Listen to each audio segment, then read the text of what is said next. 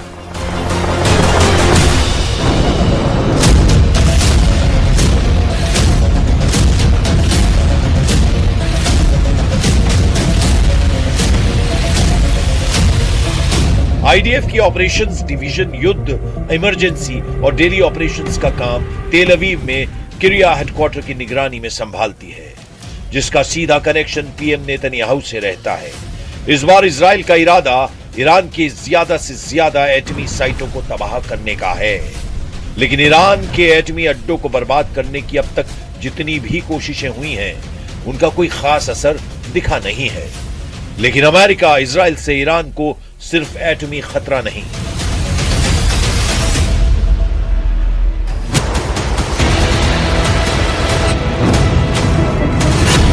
Iran के इन 7 शहरों की शक्ल गजा जैसी बनाने के लिए इजराइल रेडी है।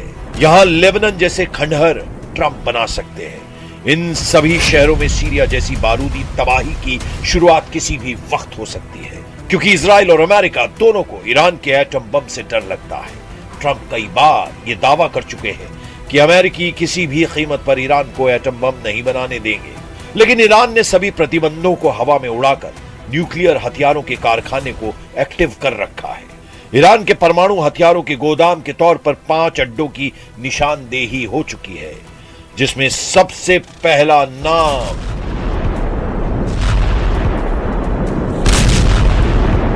नतांज न्यूक्लियर साइट का है।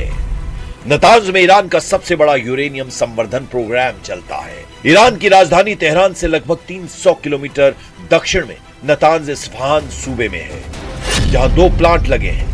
पहला underground fuel enrichment plant FEP और दूसरा upper pilot fuel enrichment plant PFEP। Natanz nuclear site का पता साल 2002 में ही चल गया था। इजराइल ने नतांज साइट को कई बार निशाना बनाने की कोशिश भी की है।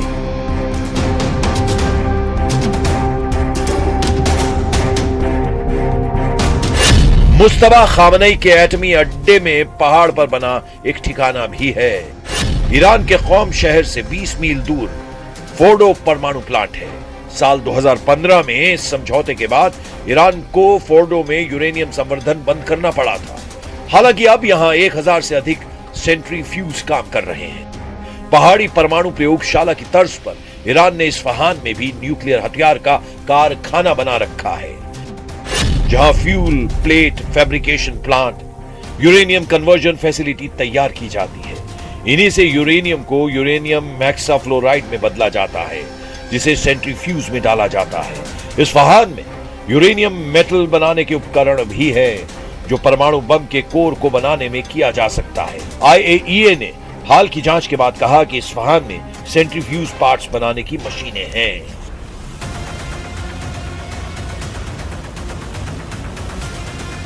ईरान के 3 बड़े एटमी सेंटर के साथ कई सीक्रेट ठिकाने हैं, जिनकी चर्चा कम होती है। इनके नाम भी जानिए। ईरान ने अरक न्यूक्लियर साइट का नाम बदलकर खुंदाब कर दिया है, जहां प्लूटोनियम का उत्पादन का आरोप लगाया जाता है, जिसका इस्तेमाल परमाणु बम के कोर को बनाने में किया जा सकता है। ईरान का इकलौता परमाणु ऊर्जा संयंत्र वो शहर में है, जो रूसी ईंधन से चलता है, जिसका इस्तेमाल ईरान बिजली बनाने के लिए करता है। ईरान का एक एटमी अड्डा यज़्द के रेगिस्तान में बताया जाता है। ईरान के एटमी हथियारों का बेस पार्चिन में है। इस साइट पर ईरान मिसाइलों की टेस्टिंग भी करता है।